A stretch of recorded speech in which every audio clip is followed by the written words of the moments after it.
Shalom. Mari kembali bersama kita membuka Alkitab kita dalam Kisah Para Rasul. Kisah Para Rasul pasal yang ketiga mulai ayat pertama.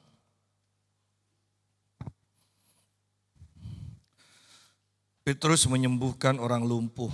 Pada suatu hari menjelang waktu sembahyang yaitu pukul 3 petang, naiklah Petrus dan Yohanes ke bait Allah.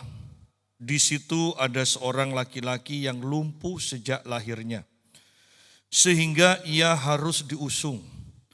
Tiap-tiap hari orang itu diletakkan dekat pintu gerbang bait Allah, yang bernama Gerbang Indah, untuk meminta sedekah kepada orang yang masuk ke dalam bait Allah. Ketika orang itu melihat bahwa Petrus dan Yohanes hendak masuk ke bait Allah, ia meminta sedekah. Mereka menatap dia dan Petrus berkata, "Lihatlah kepada kami." Lalu orang itu menatap mereka dengan harapan akan mendapat sesuatu dari mereka. Tetapi Petrus berkata, "Emas dan perak tidak ada padaku. Tetapi apa yang kupunyai kuberikan kepadamu, demi nama Yesus Kristus orang Nazaret itu berjalanlah." Lalu ia memegang tangan kanan orang itu dan membantu dia berdiri. Seketika itu juga kuatlah kaki dan mata kaki orang itu. Kita berhenti sampai sini dulu. Nah, kita akan mengulangi pelajaran-pelajaran yang kita sudah pelajari ini. Bagaimana Petrus melakukan mujizat kesembuhan, dan ini akan terus berlanjut dengan mujizat-mujizat di mana bahkan bayangan Petrus itu bisa menyembuhkan orang. Artinya bahwa di akhir zaman ini kita harus mempersiapkan diri kita dengan peningkatan pengurapan, peningkatan iman, sehingga terjadi peningkatan mujizat baik dalam kehidupan kita atau melalui kehidupan kita bagi orang lain. Jadi rancangan Allah bagi kita bukanlah penurunan tetapi peningkatan. Bukanlah dipersempit tetapi kita akan diperluas oleh Tuhan. Mungkin kita mengatakan sekarang waktunya ini serba kacau, bencana di mana-mana, ya. PHK di mana-mana, ekonomi tidak menentu, penyakit semakin aneh-aneh, bahkan gereja pun semakin aneh-aneh. Ya, ada satu aliran yang berkata begini, mereka itu kalau mau berhubungan atau mengundang hamba Tuhan bukan melihat pengurapan atau pengajarannya, tetapi mereka selalu tanya, divaksin atau enggak? Kalau divaksin, mereka langsung ngecap orang yang divaksin, hamba Tuhan yang divaksin itu adalah antikris. Sudah ada dalam antikris, tidak bisa diselamatkan. Berarti kan coba lihat, kan aneh-aneh. Ya, aneh-aneh. Dan banyak yang aneh-aneh seperti ini banyak pengikutnya. Yang benar itu sedikit. Coba lihat. Banyak orang Kristen, ketika seorang hamba Tuhan yang tidak terkenal memimpin gereja kecil, kemudian menyoroti kesalahan dari hamba Tuhan terkenal atau gereja yang jauh lebih besar, orang akan berkata begini, "Allah, kamu itu hanya iri aja, jangan menghakimi." Padahal tidak selamanya yang lebih terkenal, yang lebih besar itu selalu lebih benar. Ya, kita harus mempunyai prinsip yang seperti itu. Ingat, Yesus selalu kalah suara. Ya, pelayanan Yesus selalu kalah suara. Ingat bahwa ketika pemilihan suara yang terbanyak atau istilahnya undian dijatuhkan, untuk menggantikan posisi Yudas Iskariot, ya, yang sudah mati, digantikan kemudian oleh Matias. Ya, dia masuk ke dalam kalangan rasul. Tetapi mengapa Tuhan harus memilih rasul yang lain?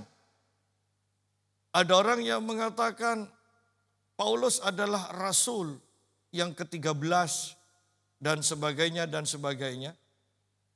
Tetapi pada intinya sebenarnya seandainya para rasul tidak keburu, ya, maka selalu pilihan Tuhan itu adalah yang terbaik, yaitu Rasul Paulus yang akan menggantikan posisi Yudas Iskariot.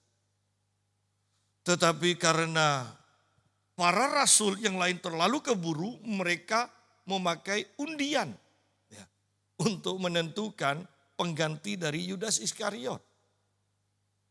Dan ternyata Matias sama sekali tidak disorot setelah itu. Hanya waktu itu saja disebutkan. Justru Paulus yang pilihan dari Yesus, saya katakan sebagai pengganti yang sebenarnya jadi Yudas Iskariot, itu yang menguasai jalannya seluruh kisah para rasul pada akhirnya. Ya. Jadi ingat, jangan terlalu percaya dengan suara yang terbanyak. Belum tentu suara yang terbanyak itu benar.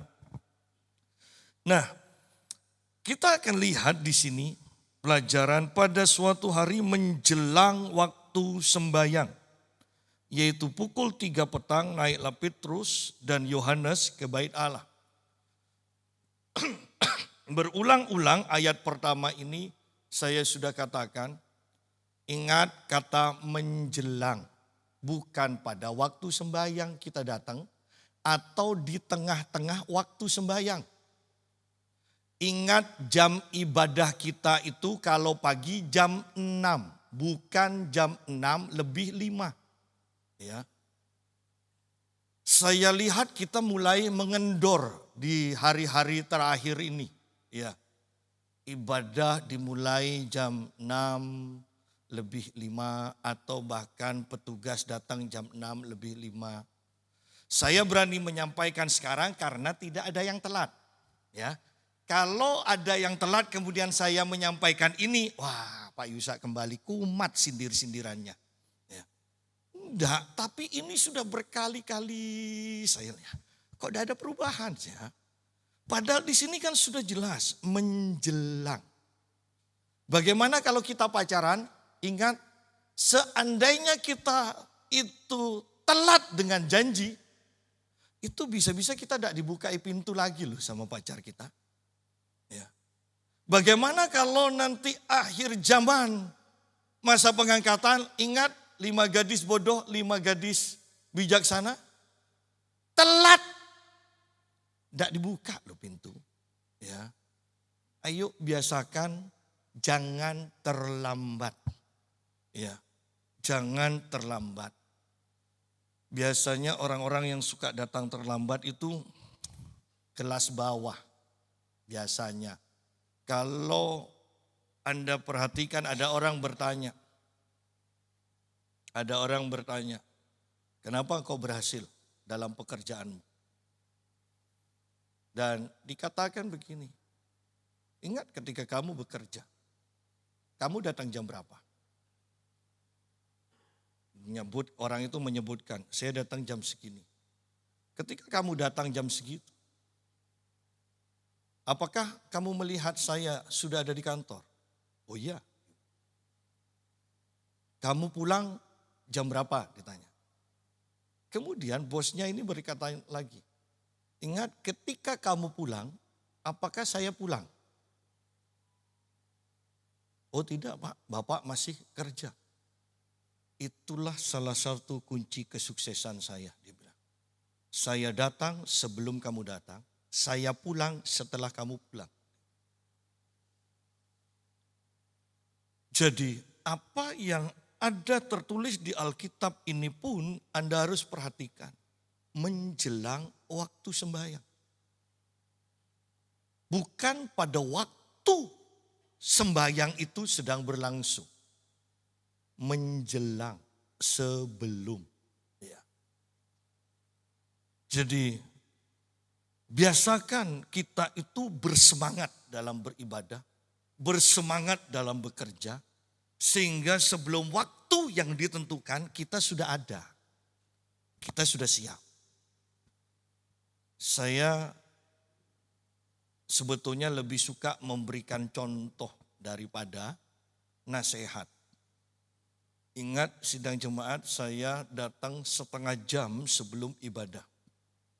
Saya sudah duduk setengah jam sebelum ibadah di tempat ini, saya berdoa. Seharusnya jemaat juga melihat ini dan jangan datang terlambat. Bisa bayangkan ketika kita sudah mempersiapkan diri sungguh-sungguh, dan salah satu unsur mempersiapkan diri sungguh-sungguh tidak datang terlambat. Bisa bayangkan dengan hati yang berkobar-kobar kita datang sehingga tidak terlambat, maka surga akan menyambut kita dengan hati yang meluap-luap juga. Ya.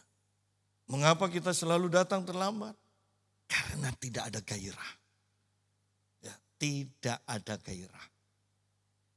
Ya. Kalau saya ingat buku dari Benny Hinn dalam buku pengurapan, kalau tidak salah urapan. Dia katakan bahwa ibadah besok pagi. Ya. Malam sebelum besok pagi, sore lah bukan malam, orang sudah ngumpul semua untuk mengikuti pelayanan dari Kathryn Kuhlman. Dan dengan hati yang haus seperti itu, sebelum ibadah mulai, sebelum Kathryn Kuhlman datang, orang-orang sudah disembuhkan. Seringkali patokan kita adalah hamba Tuhan yang diurapi, tetapi Tuhan justru melihat hati kita ini loh. Kita ini berkobar-kobar atau enggak? Ya. Ingat Bartimius. Ketika orang-orang mengatakan, jangan teriak. Justru Bartimius berteriak lebih keras lagi. Ingat ketika orang-orang tanpa sengaja menghalang-halangi seorang lumpuh yang dibawa 4 hambanya. Mereka tidak bisa dihalang-halangi oleh itu semua. Mereka naik ke atap dan menjebol atap. Ya. Artinya ada gairah yang begitu besar. Nah, sidang jemaat, gereja pun jangan sampai kehilangan gairah ini. Gereja jangan sampai kehilangan kasih mula-mula ini. Kalau Anda sadar, loh iya saya ini dulu datangnya kok jam segini, sekarang kok jam segini. Jangan hanya bertekad untuk mengubah itu, tetapi berserulah kepada Tuhan. Minta ampun dan minta kekuatan kepada Tuhan untuk bisa kembali mempunyai gairah seperti dulu. Ya. Jadi ayo jangan biasakan datang terlambat. Ya. Jangan biasakan datang terlambat. Apalagi di hadapan Tuhan di atas segala Tuhan, Raja di atas segala Raja. Sekarang kan banyak YouTube, banyak film-film ya. Dan kita melihat film-film kerajaan. Kita sudah tahu kan, tidak pernah para menteri itu datang terlambat. Selalu rajanya yang datang terakhir. Ya. Setelah mereka siap, baru raja datang. Jadi mari jangan kalah sama kerajaan dunia. Kita itu sedang berhadapan dengan raja di atas segala raja. Ya. Nah sebelum saya melangkah lebih lagi, saya mengkoreksi sedikit. Saya heran, beberapa WL ketika memimpin pujian, di awal itu doa kan sudah menyembah. Pujian dinaikkan, pujian penyembahan dinaikkan, menyembah kemudian berdoa. Kenapa kok harus mengatakan, kami akan memulai ibadah kami? Ketika kita menyanyikan lagu penyembahan pertama, bukankah itu sudah memulai? Ada WL dari beberapa gereja itu biasanya, kalau sudah seperti itu, biasanya sebelum pujian penyembahan dinaikkan, mereka sudah berdoa. Memimpin jemaat berdoa seberapa banyak yang hadir. Kita berdoa karena kita akan membuka pujian, penyembahan kita, mari kita berdoa terlebih dahulu. Nah itu bagus. Tapi kalau sudah penyembahan dinaikkan, pujian penyembahan dinaikkan, kita menyembah Tuhan.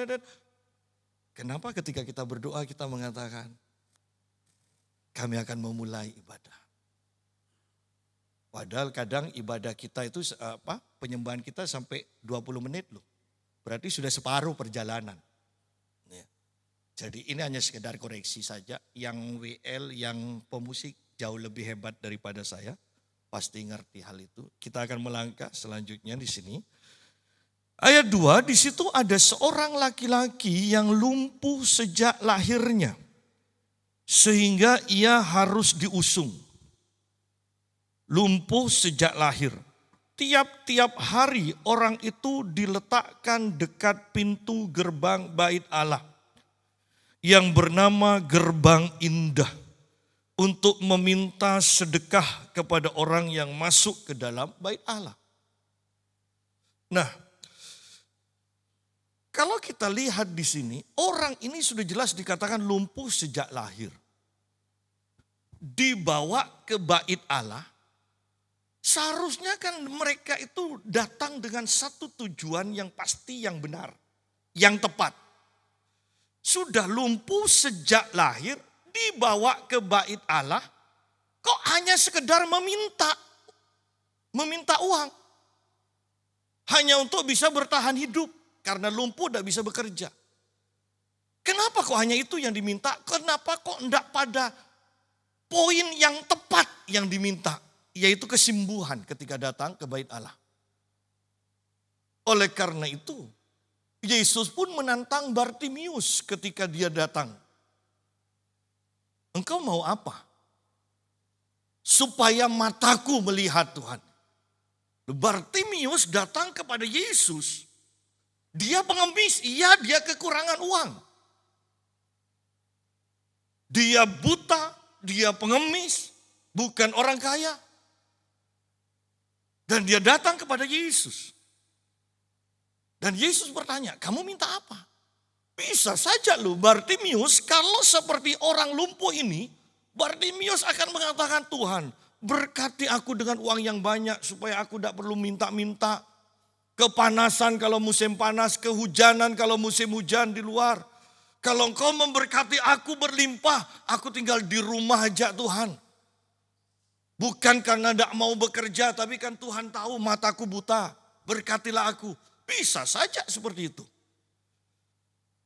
Tetapi Bartimius mengatakan, Tuhan aku minta engkau mencelikkan mataku. Itu permintaan yang tepat. Berapa banyak dari kita itu meminta permintaan yang salah kepada Tuhan. Melakukan tindakan yang salah di hadapan Tuhan. Banyak yang meminta permintaan yang salah. Berkati aku Tuhan lebih lagi, berkati Tuhan lebih lagi. Kenapa kau tidak minta Tuhan berikan aku gairah Tuhan. Supaya setiap pagi aku mencari kerajaan Allah dan kebenarannya terlebih dahulu.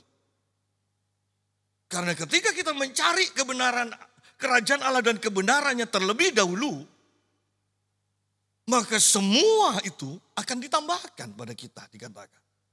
Nah kembali kita salah meminta. Kita meminta berkat padahal berkat itu ada syaratnya. Ya.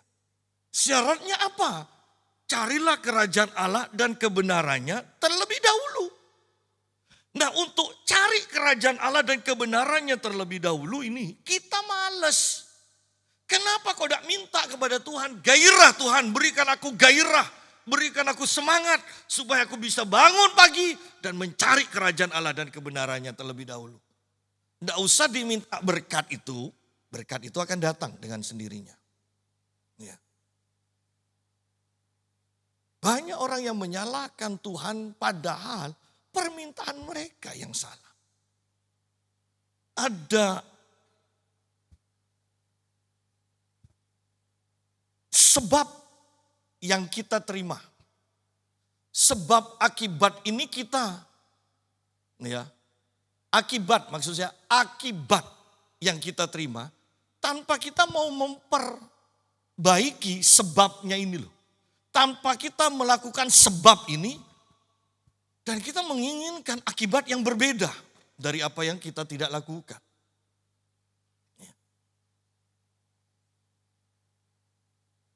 Berarti kita butuh pertobatan setiap saat untuk memperbaiki kehidupan.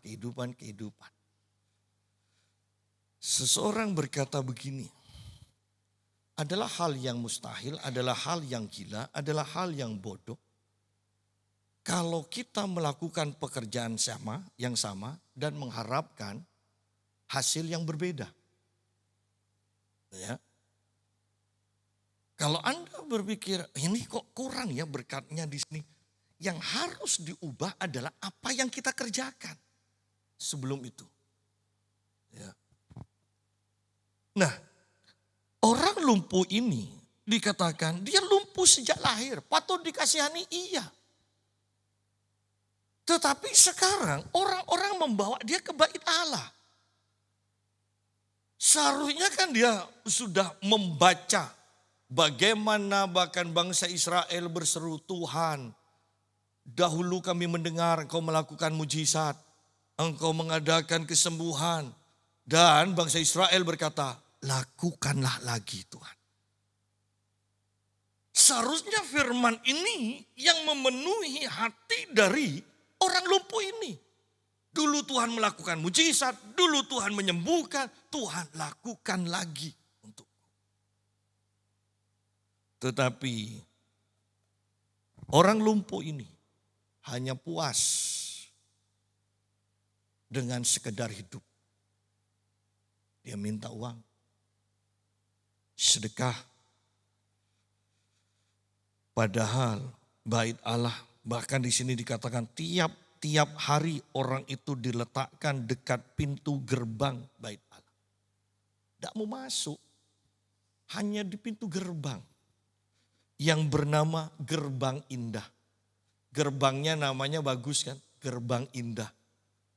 Ya, tapi tidak sesuai. Di Gerbang Indah ada kelumpuhan. Tidak bagus.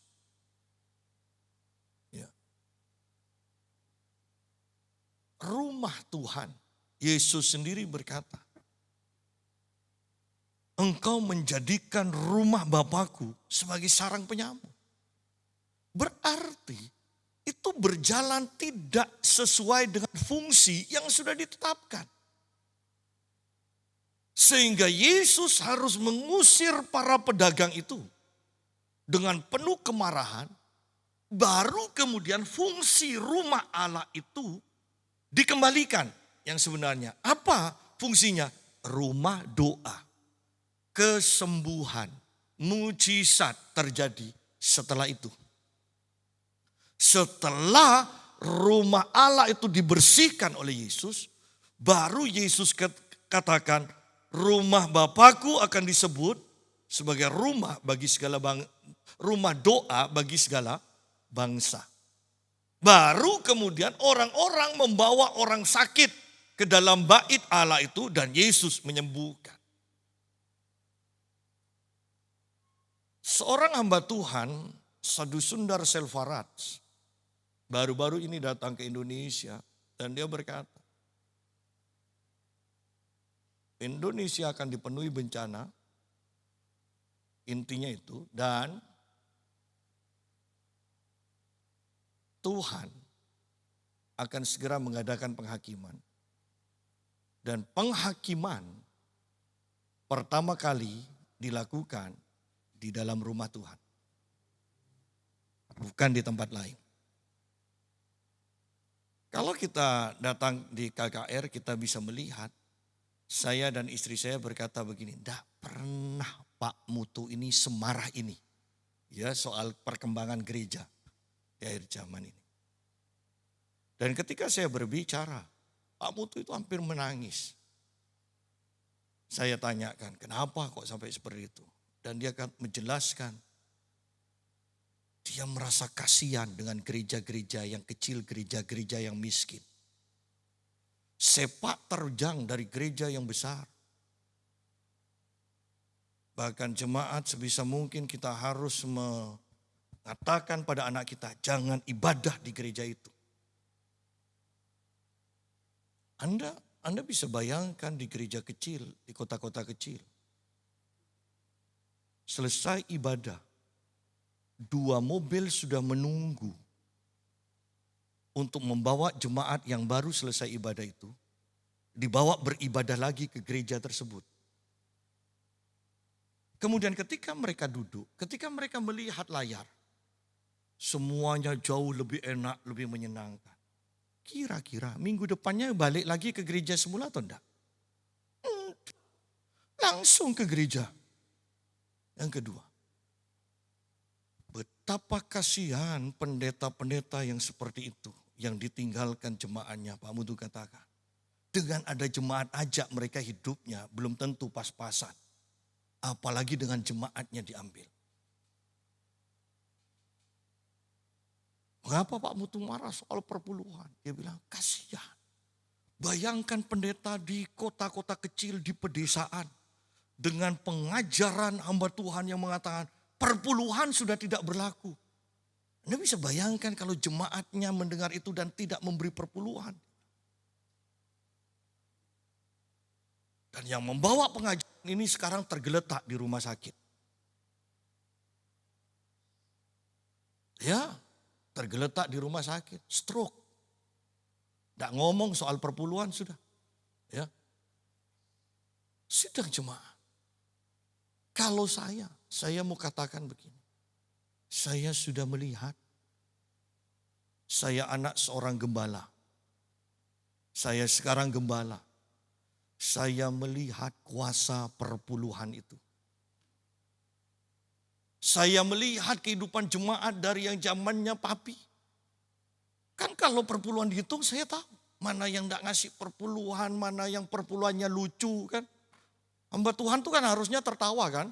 Ya, ada yang punya kijang, ya mobilnya kijang perpuluhannya 100.000. Kan itu bikin ketawa kan. Ya ketawa. Ada yang naik sepeda ontel perpuluhannya 500.000. Loh, itu bikin ketawa. Jangan dibuat susah. Kalau saya seperti itu. Karena dibuat ketawa, orang-orang berkata begini, umurnya berapa 54. Oh, tak pikir 40 tahun. Nah, buat ketawa aja. Ya. Jadi, saya melihat bagaimana kuasa perpuluhan.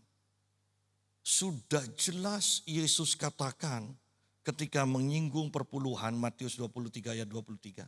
Yang satu harus dilakukan. Kata harus dilakukan. Yang lain iman belas kasihan jangan dilupakan. Tetapi soal perpuluhan harus. Kenapa perpuluhan di perjanjian baru tidak diajarkan lagi? Karena pelajaran tentang perpuluhan itu sudah nancep sudah di otak orang-orang Yahudi. Karena orang Yahudi itu dibuang dari tanah perjanjian. Itu karena salah satu penyebabnya adalah mereka tidak pernah memberi perpuluhan. Sehingga setelah mereka kembali ke tanah perjanjian lagi, bahkan sampai yang terkecil selasih mereka hitung.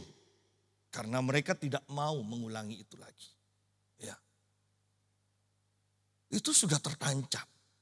Kalau kita masuk kuliah misalnya atau SMA, kan tidak perlu diajari lagi kan. 1 tambah 1 sama dengan 2. Ya. Itu sudah nancep. Jadi ayo miliki hati yang murni, hati yang suci ketika kita belajar firman Tuhan.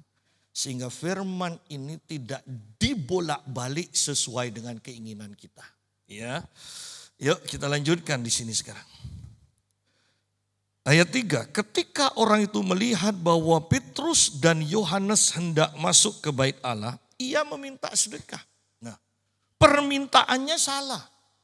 Tempatnya salah. Di bait Allah kok minta-minta, ya kan? Kok ngemis?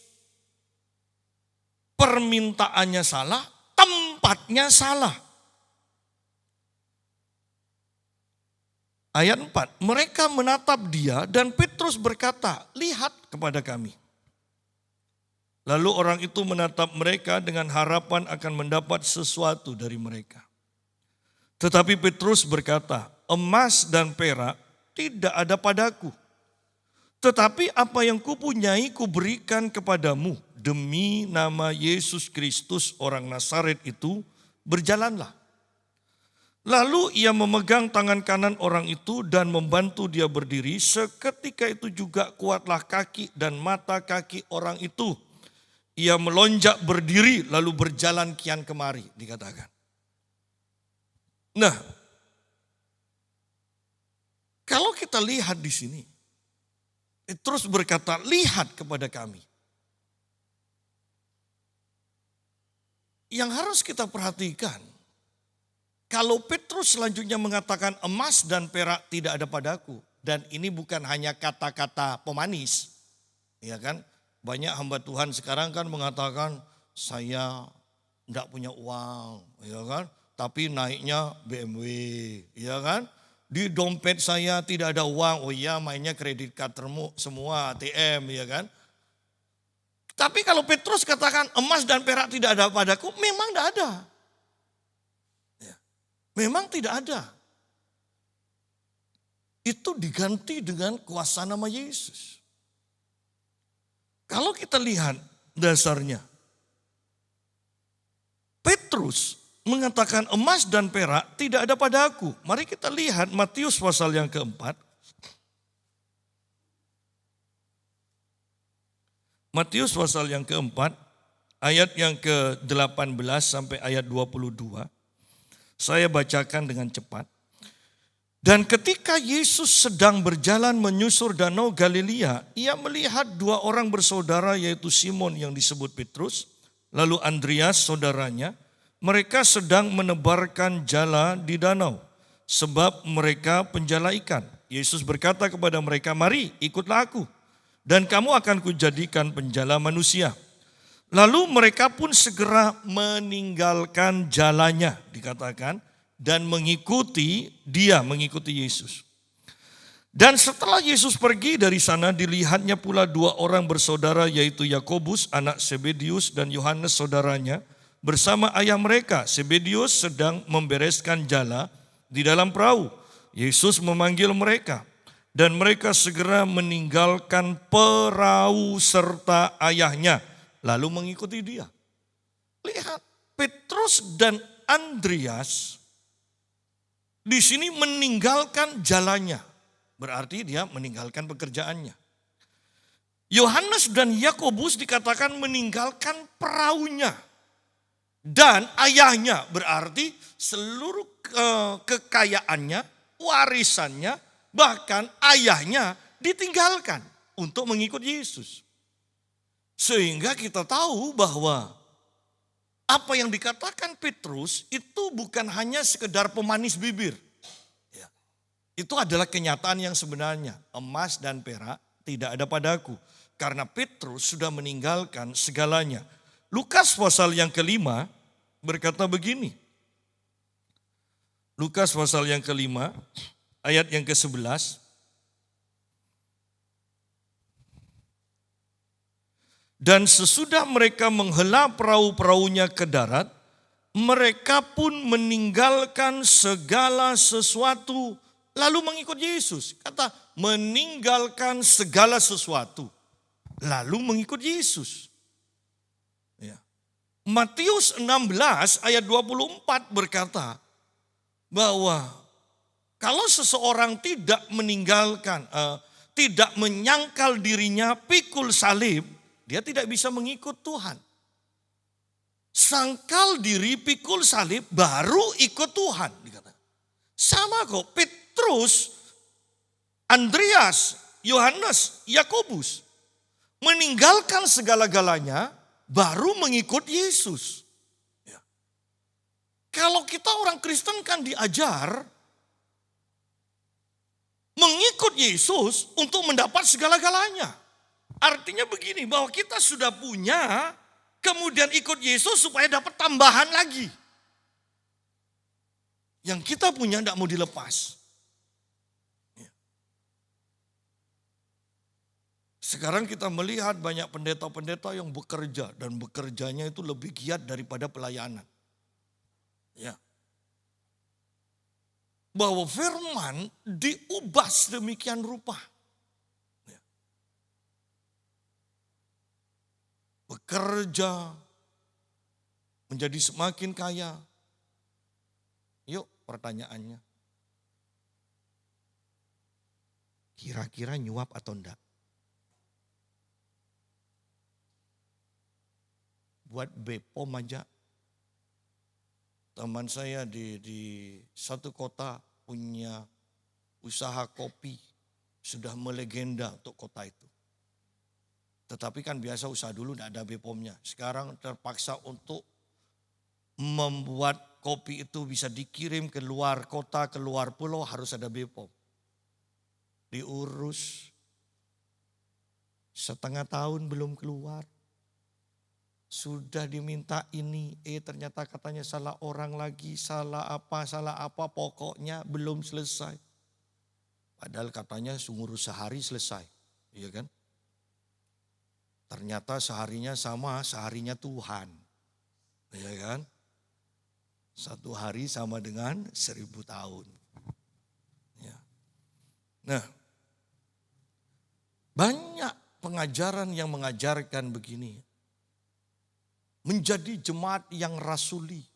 Gerakan para rasul. Artinya rasul-rasul itu harus bekerja. Contoh Paulus yang bekerja membuat latar belakangnya beda, konteksnya beda. Paulus itu ketika dia bekerja membuat kemah, ya, dia itu baru merintis satu jemaat. Kalau pertama merintis yang diomongkan soal uang, pergi mereka. Ya. Sehingga Paulus tidak akan mengutik-ngutik soal perpuluhan, soal persembahan, soal apa. Dia ajarkan soal dasar-dasar. Ya. Tetapi kan Paulus katakan juga, kami ingin beberapa temannya itu segera datang, supaya aku bisa fokus dalam melayani. Artinya nanti temannya yang akan bekerja, dia sendiri fokus ngajar firman. Itu loh. Tetapi sekarang kan zamannya bolak-balik. Semuanya diajarkan bolak-balik. Tidak sesuai dengan kebenaran. Jadi kembali hati-hati mendengarkan pengajaran di akhir zaman ini. Nah, kembali kepada pembahasan kita. Lukas pasal 5 ayat 11 ini. Ingat di sini bahwa mereka meninggalkan segala sesuatu lalu mengikut Yesus. Dan kita kembali kepada kisah para rasul pasal yang ketiga. Sehingga kita bertemu dengan ayat yang ke-6 ini. Emas dan perak tidak ada padaku. Tetapi apa yang kupunyai kuberikan kepadamu. Demi nama Yesus Kristus orang Nazaret itu berjalanlah. Sederhananya kan begini, seluruh kekayaan Petrus itu ditukar dengan kuasa nama Yesus. Kalau Petrus tidak meninggalkan segala-galanya, dia memakai nama Yesus, tidak ada kuasa yang didemonstrasikan. Oleh karena itu kalau kita mau jujur, tahun 1800-an, 1900-an, di mana gereja itu masih jarang ada mega church seperti sekarang. Jemaat lebih banyak yang miskin, pendetanya juga hidup miskin, ya. Artinya tidak mewah, ya, sekedar bisa hidup. Mujizat demi mujizat terjadi luar biasa. Dibandingkan sekarang. Kalau mau jujur, Anda boleh tanya kepada pendeta-pendeta besar itu, bagaimana pelayanan mereka dulu? Dulu saya katakan. Mereka akan dengan mudah menceritakan orang sakit ini sembuh, bahkan mungkin orang mati bangkit. Nah sekarang Anda tanya kembali, lalu sekarang bagaimana? Sekarang pujian penyembahan luar biasa. Tetapi tidak ada mujizat.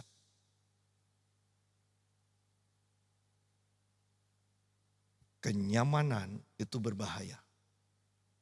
Ya. Kenyamanan itu berbahaya. Ingat beberapa juara olahraga, ketika mereka sudah juara, mereka hidup nyaman. Ya. Mereka hidup nyaman dan akhirnya mereka kehilangan gelar. Selalu yang hidupnya tidak nyaman yang mengalahkan orang yang hidupnya nyaman. Oleh karena itu Alkitab katakan,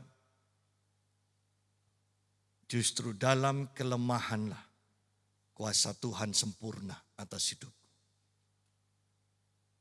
Mujizat paling banyak terjadi di mana sekarang? Di Afrika. Kenapa? Mereka hidupnya kekurangan. Petrus mengganti kekayaannya dengan kuasa nama Yesus.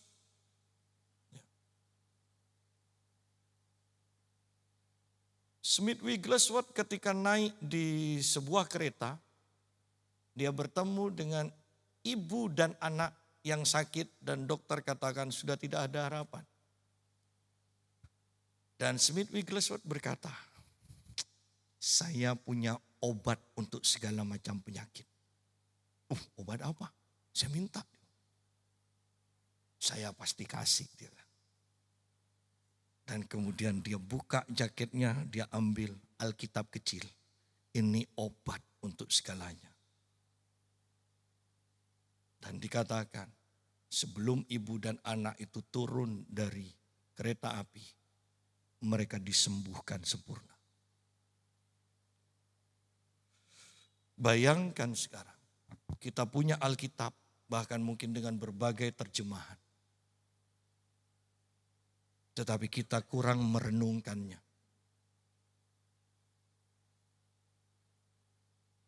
Dan tidak ada yang terjadi. Kenapa? Kita tidak mau melepaskan apa yang kita miliki. Kita punya Alkitab, kita mengerti kuasa nama Yesus, tetapi kok tidak ada yang terjadi? Karena kita tidak melepaskan apa yang kita miliki. Hari mulai berpikir, apakah kita hanya sekedar punya agama?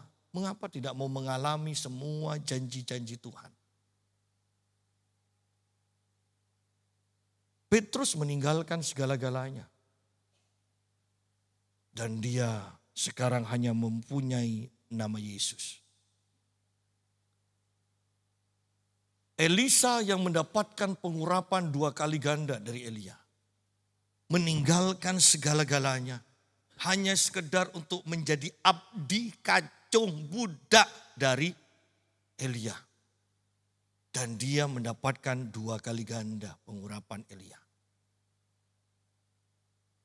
Banyak orang yang tidak mau meninggalkan segalanya. Demi untuk mendapatkan semua janji Tuhan dan secara khusus di sini kuasa nama Yesus. Kuasa nama Yesus. Berapa banyak dari kita yang punya pengalaman penyakitmu disembuhkan ketika engkau memakai nama Yesus. Berapa banyak dari setiap orang Kristen yang menggunakan nama Yesus dan roh jahat harus pergi. Berapa banyak? Justru kita menemukan sekarang banyak orang Kristen yang sakit-sakitan. Banyak orang Kristen yang terikat oleh kuasa roh-roh jahat. Kan kita sudah punya nama Yesus, kenapa kok tidak dipakai? Sudah Pak, sudah dipakai, tapi kok tidak berkuasa ya kalau saya yang pakai? Karena engkau tidak meninggalkan semuanya.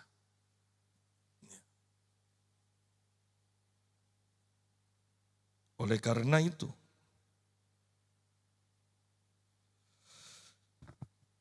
Tuhan akan memakai hamba-hamba Tuhan banyak yang bernubuat. Tuhan akan memakai orang tanpa nama, dikatakan. Tanpa wajah, Tanpa nama artinya orang-orang yang tidak terkenal. Karena yang terkenal sudah hidup nyaman. Tuhan harus pakai yang belum terkenal. Sudah tahu mereka sendiri dari gereja besar yang bernubuat seperti ini. Kenapa ya uangnya sama sekali, kata Pak Mutu, 1% aja tidak pernah mengalir kepada gereja kecil. Justru gereja kecil yang dihabisin. Kenapa? Dan saya membahas, Pak Mutu membahas begini. Karena akar segala kejahatan adalah cinta uang. Pertanyaannya, kata Pak Mutu, kapan cinta uang itu muncul? Kapan? Dan kami sepakat bahwa cinta uang itu muncul ketika kita berdoa minta berkat pada Tuhan dan Tuhan berkati kita. Sementara kita menikmati berkat Tuhan itu. Kok enak. Dan kita tidak mau turun lagi. Kita justru ingin lebih enak lagi. Disinilah cinta akan uang. Itu mulai menguasai kehidupan kita. Oleh karena itu, persiapkan iman hati kita sungguh-sungguh sebelum kita minta berkat pada Tuhan. Supaya jangan sampai terjerat dengan berkat itu dan kita cinta akan uang. Itu akan merembet kepada segala kejahatan yang lain-lain. Ya. Nah, demi nama Yesus Kristus orang Nazaret itu berjalanlah. Lalu kita melihat bahwa orang itu berjalan. Ayat 16, perhatikan di sini. Dan karena kepercayaan, terjemahan lain mengatakan, karena iman dalam nama Yesus, maka nama itu telah menguatkan orang yang kamu lihat dan kamu kenal ini. Dan kepercayaan itu telah memberi kesembuhan kepada orang ini di depan kamu semua. Artinya bahwa kalau kita mengacu pada ayat ini, walaupun banyak orang tidak setuju. Kenapa kamu tidak sembuh? Karena kamu tidak punya iman. Ya. Jangan menghakimi, Pak. Tapi memang kenyataannya kalau kita mau jujur, kita memang tidak punya iman. Setiap orang imannya itu berbeda bahkan.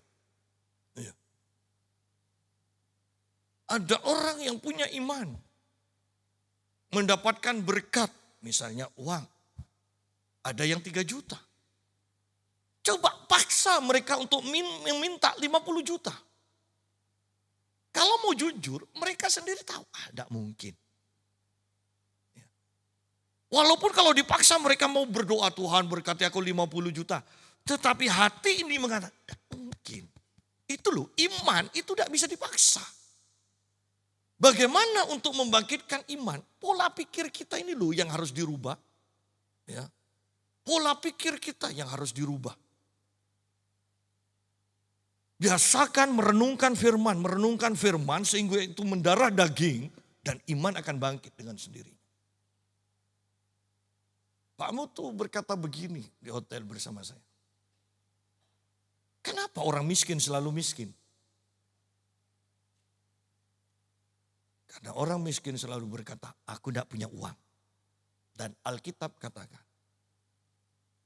kalau engkau tidak punya, maka segala yang ada padamu itu akan diambil. Karena kita mengatakan, aku tidak punya uang. Maka segala sesuatu yang ada padamu itu akan diambil. Sehingga engkau semakin kekurangan. Oleh karena itu, jangan pernah berkata, aku tidak punya. Aku tidak bisa. Itu perkataan yang akan membuat apa yang kita miliki bahkan itu akan lenyap dari kita nantinya. Mengapa tidak mengatakan segala perkara dapat aku tanggung di dalam Kristus yang memberi kekuatan. Aku tahu kekurangan, aku tahu kelimpahan. Tidak ada yang rahasia. Tetapi Paulus tidak mengatakan, aku tidak punya uang. Petrus berkata, emas dan perak tidak ada pada aku. Iya, tapi dia ganti dengan kuasa nama Yesus. Di dalam nama itu ada segala-galanya.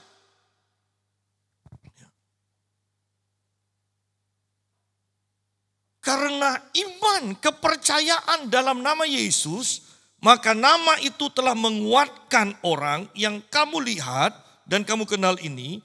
Dan iman kepercayaan itu telah memberi kesembuhan kepada orang ini di depan kamu semua. Bahwa iman di dalam nama Yesus akan menguatkan kita. Iman dalam nama Yesus akan menyembuhkan kita. Mengapa kita tidak menjadi kuat? Karena kita tidak beriman.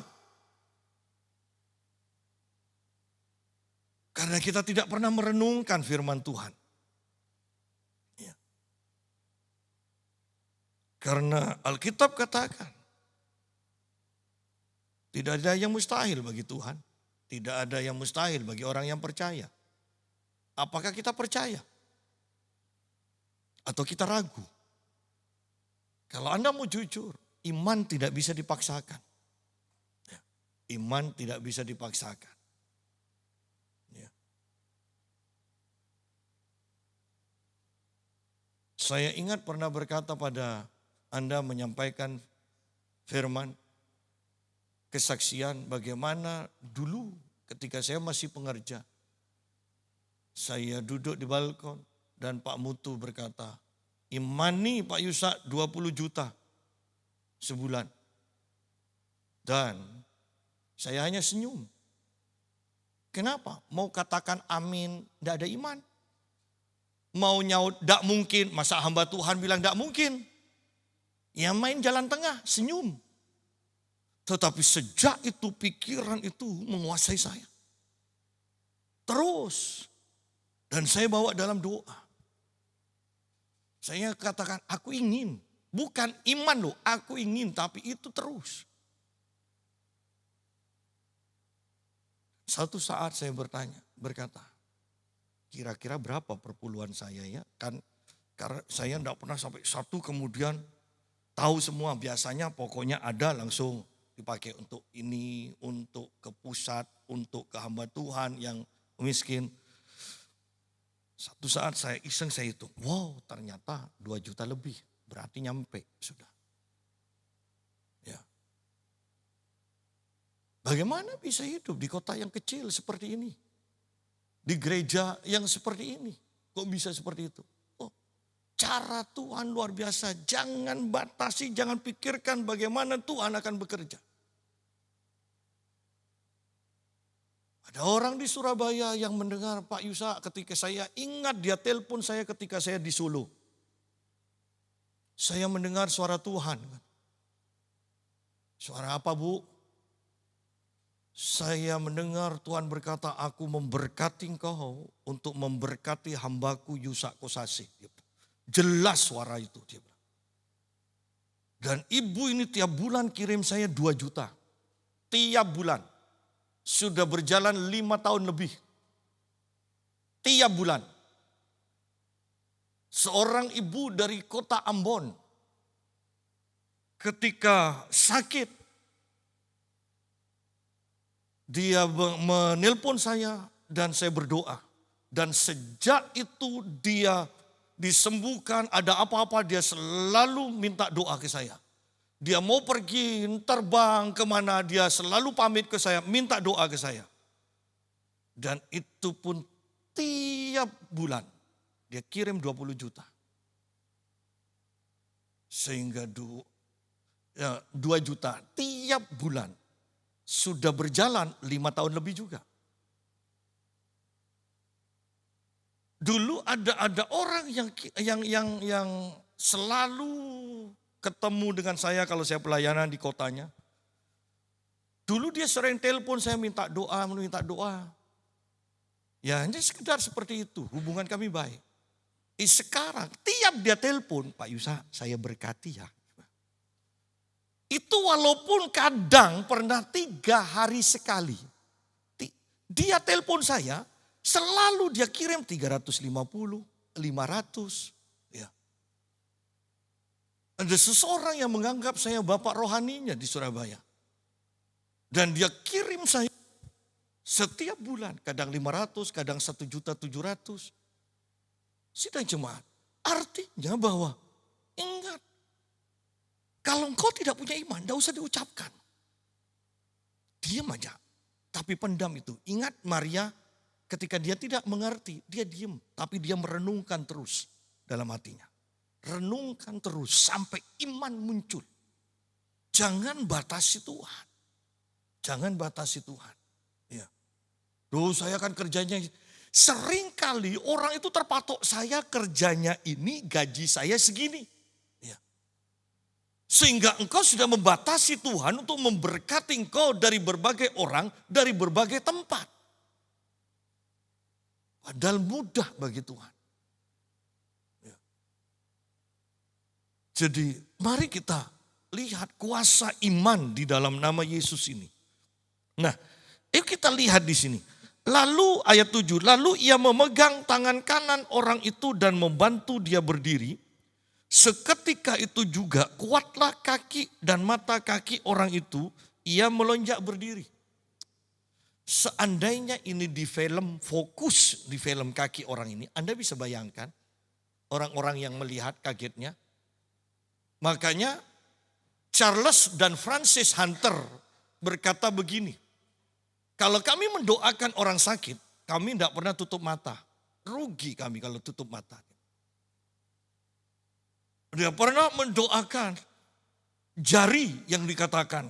Jari itu panjangnya terpotong mungkin. Dia perintahkan untuk tumbuh dan jari itu tumbuh.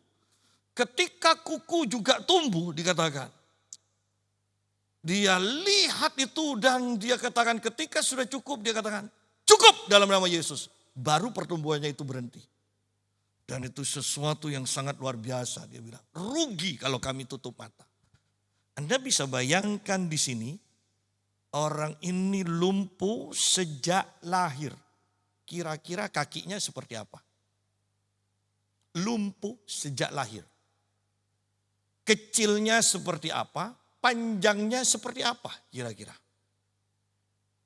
Kalau sampai orang ini bisa melonjak berdiri, berjalan kian kemari, bahkan dikatakan ayat 8 melompat-lompat. Kira-kira kakinya sekarang seperti apa?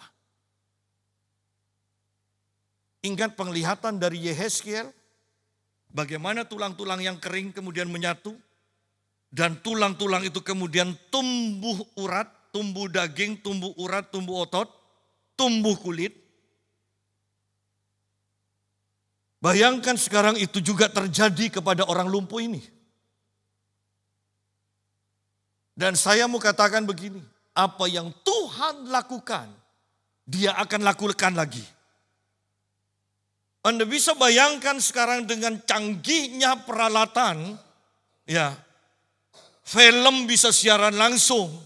Dan hal ini di film kemana-mana, maka jiwa-jiwa akan dimenangkan. Baru setelah itu kita mengalami pengangkatan dan antikris berkuasa penuh. Yang seperti ini belum terjadi. Gereja harus dihakimi terlebih dahulu. Gereja harus dihakimi. Gereja harus dibenarkan terlebih dahulu. Berapa banyak ketamakan-ketamakan ada di gereja. Berapa banyak perzinahan ada di gereja. Berapa banyak gereja yang tidak seperti gereja tetapi diskotik. Katanya untuk mendatangkan anak-anak muda.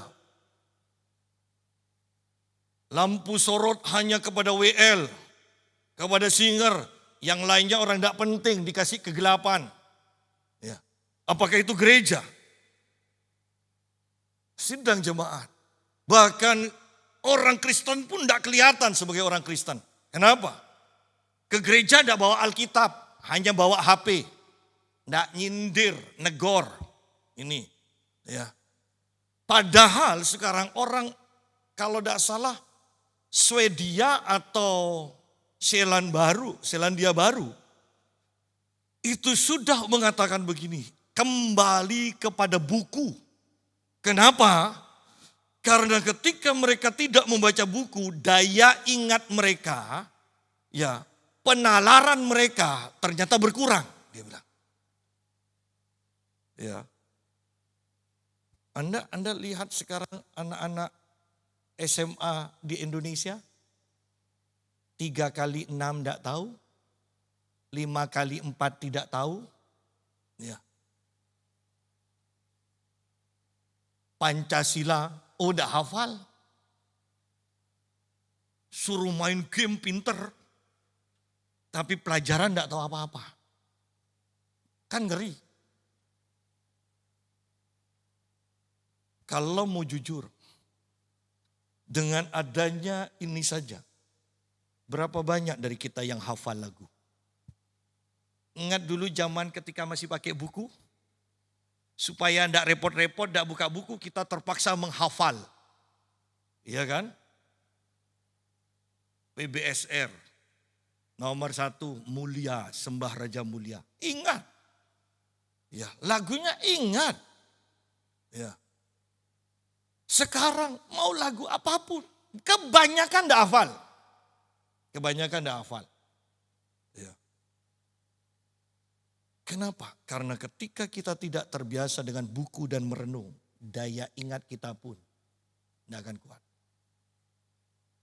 Berapa dari kita yang bisa hafal, yang hafal mungkin nomor handphone dari teman kita. Bahkan mungkin nomor handphone kita sendiri tidak ingat. Ingat, bayangkan dulu waktu telepon rumah, saya punya kakak almarhum yang namanya Lin itu, nomor telepon dari banyak jemaat dia hafal, tidak usah lihat buku. Padahal itu kan 6 angka kan? 6 angka. Tapi untuk menghafal berapa banyak dia bisa hafal. Sekarang HP sendiri, nomor HP sendiri tidak hafal. Kan artinya ada penurunan. Ingat, kemudahan demi kemudahan membuat bahkan organ-organ tubuh kita tidak terpaksa bekerja dengan sebagaimana mestinya. Bagaimana kalau antikris nanti menghapus Alkitab di dalam HP, padahal gereja sudah tidak punya Alkitab, semuanya ada di HP. Bagaimana? Apakah itu mungkin? Oh mungkin. Kan sebentar lagi diramalkan sama cuaca. Ada badai matahari. Yang kalau ini terjadi kemungkinan internet tidak bisa dipakai selama 3 bulan minimal. Anda bisa bayangkan apa yang terjadi? Anda tidak mau baca Alkitab selama 3 bulan. Ya. Banyak hal ke depannya yang harus kita pikirkan. Ya. Nah, kembali kepada pembahasan kita. Lihat di sini. Mujizat yang begitu menakjubkan, orang yang lahir dalam keadaan lumpuh berarti kakinya sama sekali tidak pernah difungsikan. Saya tidak mengerti kecilnya bagaimana, ya. Kurusnya tulang itu bagaimana dan pendek panjangnya bagaimana. Tetapi yang saya percaya ketika Petrus memakai nama Yesus, maka kaki itu mulai tumbuh. Daging mulai tumbuh. Anda bisa bayangkan orang-orang di bait suci yang melihat itu semua. Dan sekarang orang ini berjalan kian kemari, melompat ke sana kemari. Anda bisa bayangkan hadirat Tuhan yang dirasakan oleh orang-orang di bait suci itu. Dan bagaimana mungkin ketika kita melihat mujizat seperti itu, baik yang mengalami, baik yang melihat, tidak menceritakan kejadian itu. Kita butuh mujizat yang spektakuler. Saya katakan, kita butuh mujizat yang spektakuler. Sidang jemaat, mari pikirkan ini. Tidak ada yang mustahil. Kalau ada seorang yang punya nama keluarga Sihab saja, bisa datang ke pelayanan saya di Surabaya. Dari Lawang dia pergi ke Surabaya khusus untuk didoakan supaya susuknya lepas dari dia. Keluarga Sihab. Selama saya menyampaikan firman dia sudah gemeteran. Ketika saya usir roh jahatnya, dia muntah-muntah. Saya mau tekankan, masih banyak hal yang jauh lebih besar yang Tuhan akan kerjakan melalui kita. Saya percaya Tuhan masih banyak yang akan dia kerjakan di gereja ini. Oleh karena itu persiapkan diri kita, penuhi dengan gairah yang kudus, gairah akan Tuhan. Ya, jangan malas, jangan menunda. Biarkan apa yang kita miliki yang menjadi penghambat, kebiasaan-kebiasaan kita yang menjadi penghambat bekerjanya kuasa Tuhan melalui nama Yesus. Tinggalkan semua supaya nama Yesus itu nyata kuasanya melalui kehidupan kita. Ayat 9 dan 10 sebagai penutup, seluruh rakyat itu melihat dia berjalan sambil memuji Allah. Seluruh rakyat di Yerusalem melihat, lalu mereka mengenal dia sebagai orang yang biasanya duduk meminta sedekah di gerbang indah bait Allah. Sehingga mereka takjub dan tercengang tentang apa yang telah terjadi padanya. Sidang jemaat, gereja harus mampu membuat orang-orang takjub dan tercengang. Ayo, biarlah ini menjadi misi kita semua. Membuat orang-orang di luar iman itu takjub dan tercengang dengan apa yang Tuhan kerjakan melalui hidup kita. Melalui hidup kita. Tidak ada yang mustahil. Saya mau katakan tidak ada yang mustahil. Kalau hujan awal sudah begitu dahsyat di zaman ini. Pentakosta. Kisah para Rasul pasal 3 ini. Maka hujan akhir itu adalah hujan awal dan hujan akhir dijadikan satu. Sederhananya, kalau pengurapan itu saja sudah dahsyat, apalagi pengurapan 2 kali ganda. Kalau Anda baca tentang Elia dan Elisa, tandai mujizat-mujizat yang dibuat oleh Elia, tandai mujizat-mujizat yang dikerjakan oleh Elisa, maka Elisa memang 2 kali lipat lebih banyak dari yang dikerjakan oleh Elia. Walaupun tidak semuanya, tetapi itu gambaran saja. Elia melakukan 9 mujizat yang tertulis. Elisa melakukan 18 kali mujizat yang tertulis. Selain yang tertulis kita tahu itu pasti lebih banyak ya dari itu semua. Tetapi mari saya mau katakan sekarang. Hujan awal sudah begitu dahsyat, maka kita sekarang menjelang hujan awal dan hujan akhir dijadikan satu. Itu lebih dahsyat lagi. Oleh karena itu, jangan hanya jadi penonton, biarlah kita mulai berdoa, Tuhan pakai aku. Jadikan aku alatmu di akhir zaman ini. Untuk melakukan mujizat kesembuhan. Melakukan perkara besar. Sehingga banyak orang akan takjub dan tercengang. Nama Tuhan dipermuliakan. Tuhan memberkati.